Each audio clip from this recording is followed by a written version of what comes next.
Let's see how it works. The first step, we make the rice paper wet.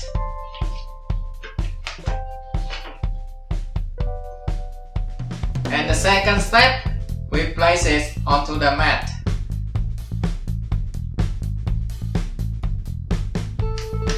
So step number 3, we place the food onto, fold and roll it firmly.